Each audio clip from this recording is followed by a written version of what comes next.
Hi, it's Clint and Jen here from the TV travel series Places We Go. The South Australian Outback.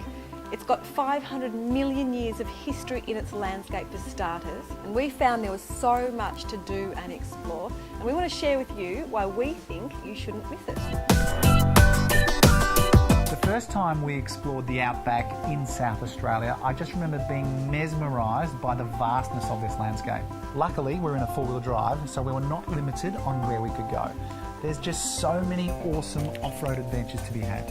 For starters, Flinders Ranges. They stretch about 600 k's, and the landmark Wilpena Pound is quite a sight to behold, especially from the air. So make sure you take a scenic flight if you can. It's a natural basin. Actually means palm of the hand in Aboriginal. And the area has some brilliant bushwalks and four-wheel drive tracks.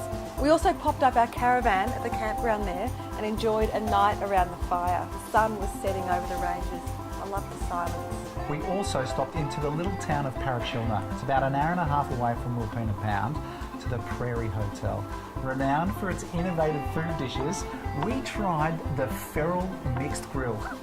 Listed as one of the top 100 gourmet experiences in Australia. In the northern Flinders Ranges is the Arkaroola Wilderness Sanctuary. It's on over 600 square kilometres and it has some of Australia's most spectacular mountain views. And the Ridgetop tour is fantastic. You journey to the depths of ancient seabeds and across razorback ridges. That was pretty scary, that one we went on. The rock formations here are some of the oldest in the world, and we camped at the Eco Resort. You could see the rock wallabies from our caravan on dusk every night. Talking of four-wheel driving, the Oodnadatta track, 620 kilometre road between a place called Maree and Marla via Oodnadatta. It follows a traditional Aboriginal trading route in semi-desert scenery. You certainly wouldn't want to get lost out there, I can tell you that much.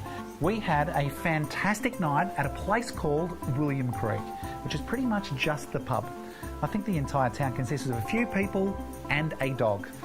And inside the pub you can see all of the bits and pieces people have left up on the walls along their travels. Now, William Creek is actually the closest settlement to the massive salt lake of Lake Eyre, which is extraordinary to see. It's the lowest natural point in Australia at 15 metres below sea level and only totally fills with water on rare occasions, a few times a century actually.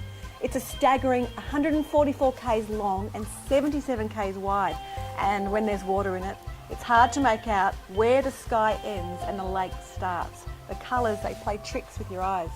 And we took a scenic chopper flight in perfect conditions and were treated to an abundance of bird life. And you get to really see how it is an oasis in the harsh South Australian outback. And to think that the Lake Eyre Basin actually covers 1 million square kilometres. That's crossing the borders of South Australia, Northern Territory and Queensland. We could just keep going on about South Australian outback adventures, couldn't we? Like the vast landscape, they just go on forever. Happy travels.